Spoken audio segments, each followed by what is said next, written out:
Today we are going to discuss Poet and Pancakes, our next chapter. At least this is the sixth chapter from Flamingo. We are going to discuss Poet and Pancake, written by Ashoka Mitran. He was born in 1931, a Tamil writer. Recounts his years at Gemini Studios in his book My Years with Boss. यहाँ पे अशोका मित्रन जो Gemini studio में काफ़ी काम करता था, एक Tamil writer है और वो जेमिनी स्टूडियो में अपने उन सालों को याद करता है, रिकाउंट करता है, रिमेंबर करता है, which talks of the influence of movies on every aspect of life in India. और ये जो स्टूडियो है उसमें इन्फ्लुएंस ऑफ मूवी को दिखाया जाता है कि एवरी एस्पेक्ट, सभी तरह की मूवीज का इन्फ्लुएंस इंडिया में रहा है। The Gemini studios located in Chennai, जो जेमिनी स्टूडियो है वो चेन्नई में लोकेटेड है, सिचुएटेड है। वो सेट अप इन 1940, जो कि 1940 में सेट किए थे। It was one of the most influential film producing organisations of India in the early days of Indian film making. Early days की बात करें, early days of Indian film making, उस समय का सबसे मोस्ट इन्फ्लुएंशियल, प्रभावशाली, इफेक्टिव या leading producer कह सकते हैं, एक ऐसा ऑर्गेनाइजेशन था। It's founder was S.S. वॉसन, और उसका जो फाउंडर है वो था S.S. Vasan. The duty of Ashoka Mitra in Gemini studio was to cut out newspaper clippings on a wide variety of subjects and store them in files। तो अशोका मित्रन जो कि राइटर आपका, उसकी ड्यूटी वहाँ पे थी सिर्फ पेपर की कटिंग्स निकालना, न्यूज़पेपर की क्लिपिंग्स निकालना on a wide variety of subjects, और उन्हें एक फाइल के अंदर स्टोर कर लेना। Many of these had to be written out by hand, और इनमें से बहुत सारी कटिंग्स बाय हैंड करनी पड़ती थी, लिखनी पड़ती थी। although he performed an insignificant function, और उसे देख के लगता है कि वो जैसे बिल्कुल insignificant, that is not important, तो ऐसा काम करता जो बिल्कुल important था ही नहीं किसी की नज़र में। He was the most well informed of all the members of the Gemini family, इसके बावजूद भी वो सबसे ज़्यादा वेल इन्फॉर्म था, उसे ऑलमोस्ट जेमिनी स्टूडियो का हर एक मेंबर जानता था। The following is an excerpt from his book My Years with Boss, और जो चैप्टर हम पढ़ने वाले हैं वो एक एक्सेप्ट है, एक पीस है, एक एपिसोड है, एक small piece of writing taken from a book जिसे हम कहते हैं, वो एक्सेप्ट होता है, एक अंश होता है। तो उसकी बुक है माई ईयर्स विद द बॉस, उसमें से ये चैप्टर निकाला गया है। Let's discuss what he says in his chapter. सीधा Pancake was the brand name of makeup material that Gemini Studios bought in truckloads। Pancake उस मेकअप मटेरियल का ब्रांड नेम था जो जेमिनी स्टूडियो में ट्रक लोड्स में मंगवाया जाता था, परचेज किया जाता था, ट्रक भर भर के मंगवाया जाता था। Greta Garbo must have use it, और कहता है कि ग्रेटा गार्बो ने भी इसको यूज किया होगा, मिस गोहर ने भी इसको यूज किया होगा, और Vyjayanthimala must also have use it. यहाँ तक कि वैजंती माला जो कि इंडियन एक्ट्रेस थी, उसने भी इसको यूज किया होगा। बट रति अग्निहोत्री, अगर बात करें मॉडर्न इंडिया की, मॉडर्न स्टूडियोज की, तो रति अग्निहोत्री एक मॉडर्न एक्ट्रेस है, may not have even heard of it, कि शायद उसने इसके बारे में सुना भी ना हो। डिस्कस करते हैं ग्रेटा गार्बो कौन थी। ग्रेटा गार्बो स्वीडिश एक्ट्रेस थी, 1954। और बात करें मिस गौहर की, तो वो एक इंडियन एक्ट्रेस थी ऑल टाइम की। और बिमल रॉय की जो मूवी थी देवदास, उसमें उन्होंने रोल किया था, and she one 3 best actress awards for her acting. She is now an active politician, आजकल वो पॉलिटिक्स में भी है। Let me turn the page.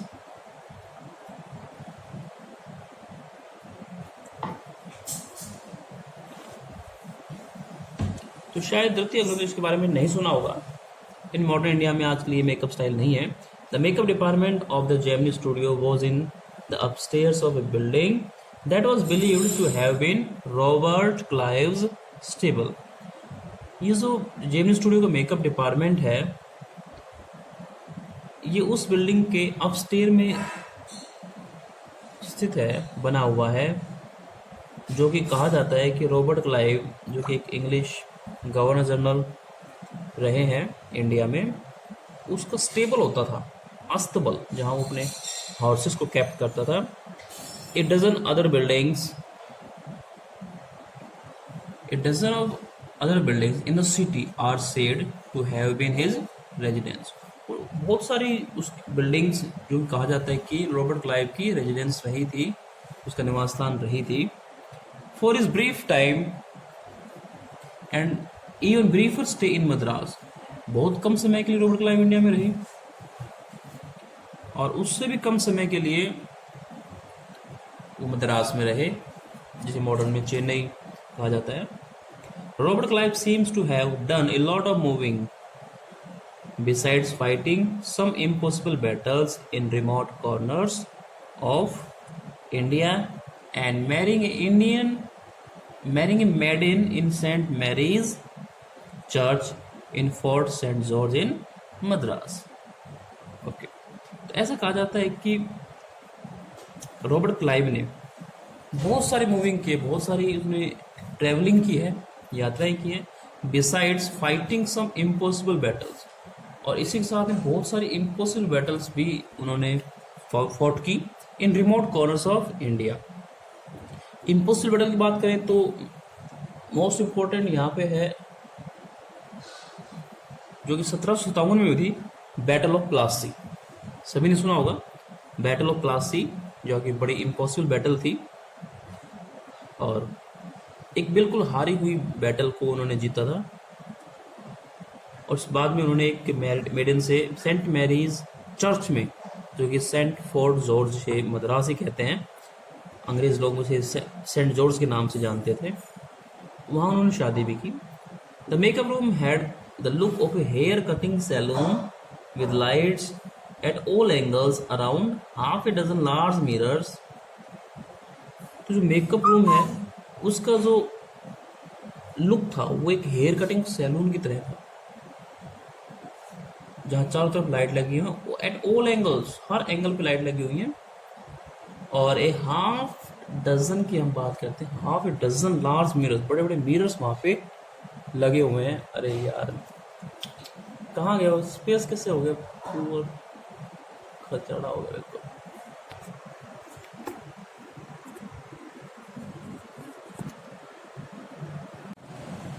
Large mirrors, तो यहाँ पे बहुत से मिरर लगे हुए थे.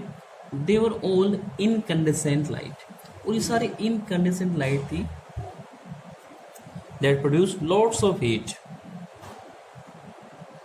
So you can imagine the fiery misery. Listen carefully. Fiery misery. It was extremely painful for those subjected to makeup. जिन लोगों को मेकअप करवाना पड़ता था, जो भी एक्ट्रेस इसमें इन्वॉल्व थे, उनके लिए बड़े ही मिजरेबल एक्शन था. Fiery misery कहा गया है because there was incandescent light that produced heat and it was almost intolerable. The makeup department was first headed by Bengali, who became too big for a studio and left. सबसे पहले इस makeup department का जो head था वो एक बंगाली था, who became too big for a studio and left, जो कि इस स्टूडियो के लिए इतना बड़ा बन गया, उसके छोड़ कुछ ज़्यादा हो गया और उसने छोड़ दिया इसको. He was succeeded by Maharashtrian, और उसे सक्सीड किया महाराष्ट्रियन ने. Who was assisted by Dharwad कनिंगा, और उसको असिस्ट करने वाला था धारवाड़ कनिंगा, कन्नड़ से भी ये बिलोंग करते हैं.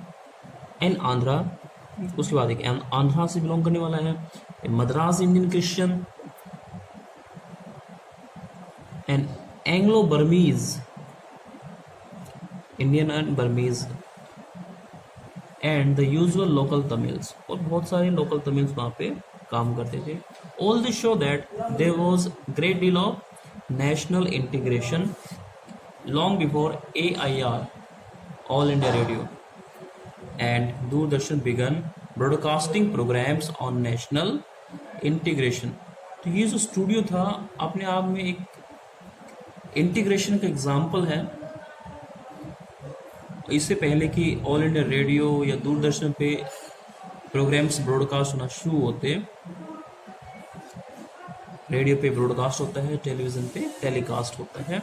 इंटीग्रेशन के प्रोग्राम की एकता का प्रोग्राम प्रसारित होने लगे, उससे पहले ही ये एक एग्जाम्पल सेट कर चुका था यूनिटी का.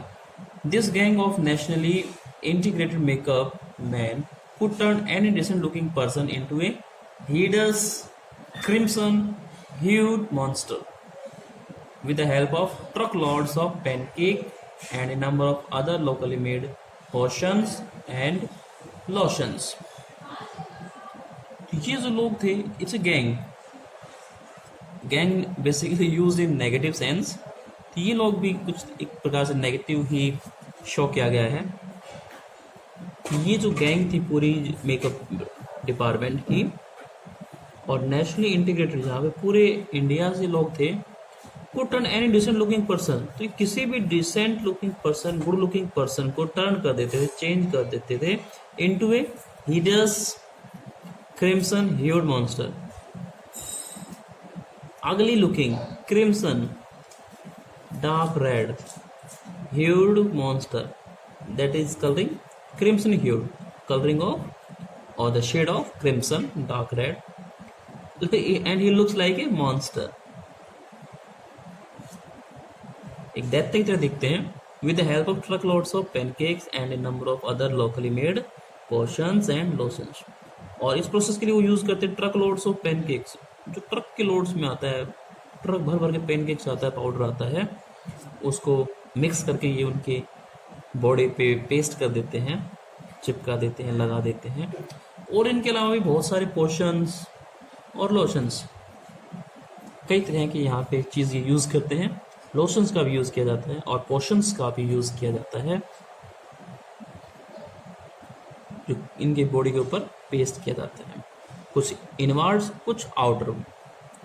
Those were the days of mainly indoor shooting, और ये उन दिनों की बात है जब इंडोर शूटिंग्स होती थी. And only 5% of the film was shoot outdoors. सिर्फ 5% की हम बात करें कि सिर्फ 5% जो फिल्म होती थी वो शॉट होती थी आउटडोर, यानी स्टूडियो में ही लगभग जो फिल्म थी वो शूट हो जाती थी. I suppose the set and studio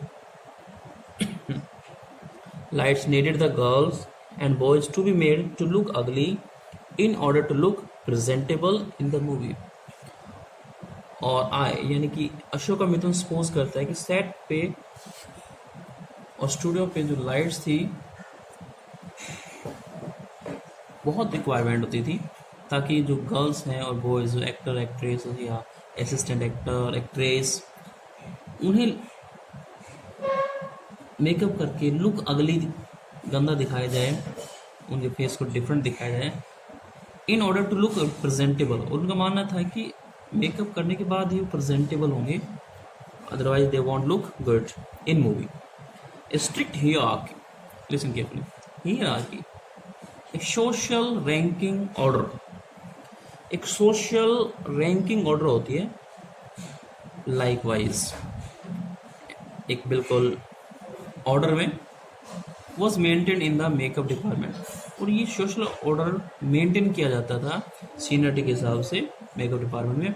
the chief makeup man made the chief actors and actress अगली.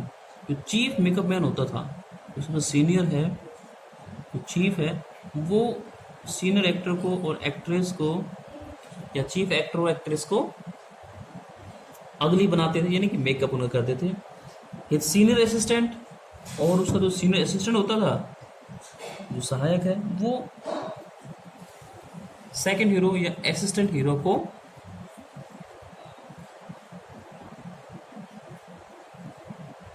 या हीरोइन को, एंड द जूनियर असिस्टेंट जो जूनियर असिस्टेंट था मेकअप ग्रुप में, द मेन कॉमेडियन, उसका काम था मेन कॉमेडियन को मेकअप करना, एंड सो फोर्थ। और ये हियरार्की आगे भी मेंटेन थी। The players who played the crowd were the responsibility of the office boy. और जो लोग ऑफिस बॉय के अंडर आते थे उनमें होते थे क्राउड। अगर क्राउड शूटिंग होती थी तो जो क्राउड थी उनको मेकअप करने का जो जिम्मा था, जो रिस्पॉन्सिबिलिटी थी, जिम्मेदारी दी जाती थी, वो ऑफिस बॉय की होती थी। Even the makeup department of the Gem studio had an office boy. यहाँ तक कि जेम स्टूडियो में भी एक ऑफिस बॉय था। ऑफिस बॉय मतलब कोई ऑफिसर नहीं है, he was the lowest in ranking on the days when there was a crowd shooting. और जब भी क्राउड शूटिंग होती थी उन जिन दिनों में, you could see him mixing his paint in a giant vessel. तो आप उसे देख सकते थे कि जाइंट वेसल में, एक बिग वेसल में, बहुत बड़े आकार के एक वेसल में, बर्तन में वो अपने पेंट को मिक्स करता था। And now slapping it on the crowd players. और वो इस मटेरियल को क्राउड प्लेयर से, जो क्राउड वो प्ले करते थे उन पे प्ले करता था, डाल देता था, पेस्ट करता था। The idea was to close every pore on the surface of the face in the process of applying makeup. और जो आइडिया था, जो प्रोसेस थी, वो ये थे कि बॉडी का एवरी पोर, स्मॉल से स्मॉल होल भी, इवन रूम छिद्र, जो रूम छिद्र बोलते हैं मुझे, उन्हें भी कवर्ड करना होता था ये मेकअप अप्लाई करके, मेकअप लगा करके। ही वॉजंट एग्जैक्टली ए बॉय, वो कोई बॉय नहीं था, जिसे ऑफिस बॉय कह रहे हैं, वो कोई बॉय नहीं था, कोई लड़का नहीं था। He was in his early 40s, और वो अर्ली 40s में था, 40 प्लस का पर्सन है। Having entered the studios years ago in the hope of becoming a star actor और ए टॉप स्क्रीन राइटर। और उसने स्टूडियो में एंट्री की थी ये सोच करके कि वो स्टार एक्टर, ये टॉप स्क्रीन राइटर या फिर डायरेक्टर और लिरिक्स राइटर, जो सॉन्ग्स लिखते हैं, उनमें से कोई बन पाएगा। He was a bit of poet, और थोड़ा सा पोइट भी है। He knows how to write poetry. In those days I work in a cubicle. और उन दिनों में जो अशोका मित्र है वो एक क्यूबिकल में काम करता है, एक small room, two whole sides of which were French windows. और इनकी दो साइड फ्रेंच विंडो थी, जो बाहर की तरफ ओपन होती है, फ्रेंच विंडो थी। I didn't know at that time that they were called French windows. उस वक्त अशोका मित्र को ये नहीं पता था कि उन विंडोज को फ्रेंच विंडोज कहते हैं। Seeing me sitting at my desk tearing up newspapers day in and day out. जो भी लोग उसे देखते थे कि वो डेस्क पे बैठा हुआ है, टीयरिंग कर रहा है न्यूज़पेपर्स को, डे इन डे आउट, सुबह से लेकर के शाम तक पेपर कटिंग्स काटता है। Most people thought I was doing next to nothing. और सब लोग यही समझते थे कि I was doing next to nothing, कि मैं कोई काम नहीं कर रहा। It's likely that the boss thought likewise too. और ऐसा भी था कि शायद बॉस भी ऐसा ही सोचता था, बॉस का सोचना भी कुछ ऐसा ही था। So, anyone who felt I should be given some occupation would barge into my cubicle and deliver an extended lecture. तो जिसे भी लगता है कि मुझे कुछ ऑक्यूपेशन, कुछ वर्क, कुछ काम दिया जाना चाहिए, वो मेरे ऑफिस में barge into, entered with a force, speedily enter कर जाते थे, जल्दी से एंटर करते थे, और एक बड़ा सा एक्सटेंडेड लेक्चर, यहाँ पर कि बड़ा सा लेक्चर डिलीवर कर देते थे, भाषण सुनाते थे उसको क्यूबिकल में आकर के। The boy in the makeup department had decided I should be enlightened on how great literary talent was being allowed to go waste in a department fit only for barbers and perverts. जो makeup boy है, office boy, जो आपका office boy है makeup department में, उसने decide किया कि I should be enlighten, मुझे इनलाइटन करना चाहिए उन हाउ, कि किस तरह से ग्रेट लिटरेरी टैलेंट, एक बहुत बड़ा साहित्यिक प्रतिभा, being allowed to go waste, खराब हो रही है इन ए डिपार्टमेंट, एक ऐसे डिपार्टमेंट जो कि फिट है किसके लिए, ओनली फॉर बार्बर्स, जो नाई होते हैं बार्बर्स कहा जाता है उन्हें, and perverts, perverts those who are socially withdrawn, उन लोगों के लिए जिनका समाज में कोई स्थान नहीं है, उन लोगों के लिए फिट है, और यहाँ पे वो अपना टैलेंट वेस्ट कर रहा है। Soon I was praying for crowd shooting all the time, और वो बहुत जल्द ही क्राउड शूटिंग के लिए प्रे करता है कि क्राउड शूटिंग हो तो उसे कुछ काम मिले। Nothing short of it could save me from his epics, और इससे कुछ भी कम उसे उसके इपिक्स से, उसके लंबे भाषण से नहीं बचा सकता था, उसकी पोएट्री सुनने से नहीं बचा सकता था। बंद करो।